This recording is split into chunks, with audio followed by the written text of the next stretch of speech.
If you look closely, actually, my left ear is bigger than my right ear. Thank you, Dr. Sheikh.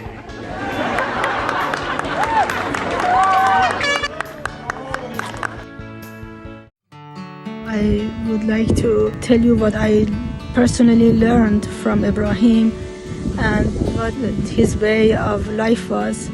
He was an extremely generous person, to the point that sometimes I would find it illogical, but he didn't care. He was still generous. He was extremely patient.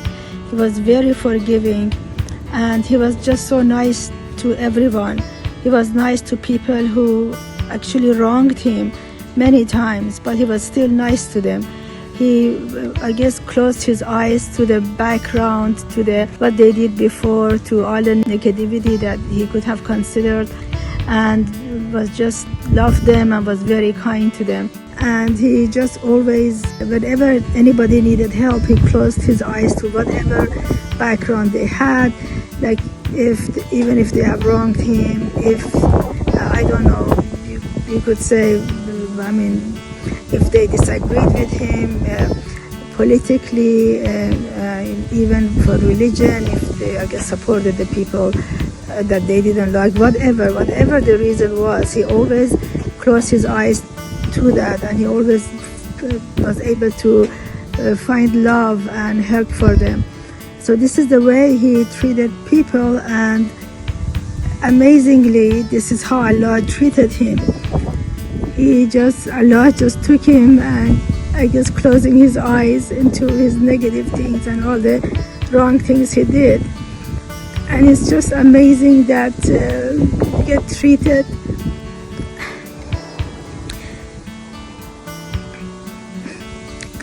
by Allah the same way you treat others.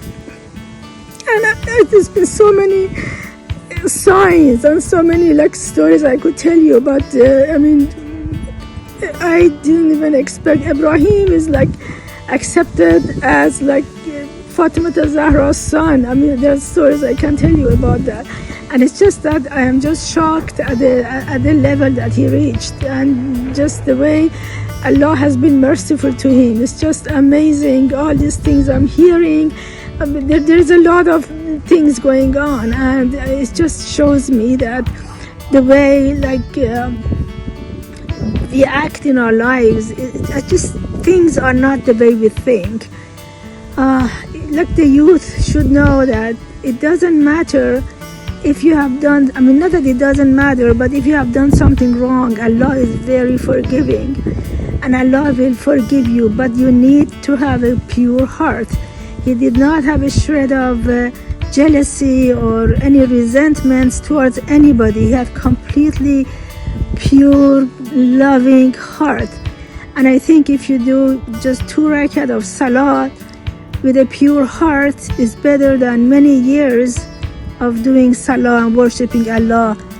If you don't have a pure heart, which is empty from jealousy or resentments. And usually, it's just we teach our kids, okay, do salah, do this, do that, deeds. It's everything we do. But the fact is that what I find right now, when I lost Ibrahim, that the most important thing is your intention, your niyat. We have a saying that says al-a'malu bin-niyat, and that really manifested so vividly in the case of Ibrahim. He did make a bunch of mistakes. He wasn't always doing the right thing, but he always did have a very pure heart, and he loved everybody, and he was just very nice and kind to people. And so I think what we should be concentrating on from now is working more on our intentions, on our hearts, and making sure that when we stand in front of Allah praying or doing any deeds that we should do, check the heart, make sure it's empty of jealousy, empty of resentments, empty of anything negative. And that's the core of things. And I just want to to say that his legacy is work on your heart. You have to do the deeds, but the deeds without a pure heart, it's just too much. I mean, they don't have just the value they're supposed to have. It's just all because he loved people, because he had a clean heart. It's not because he prayed too much or he did this or he did that. It's just the heart.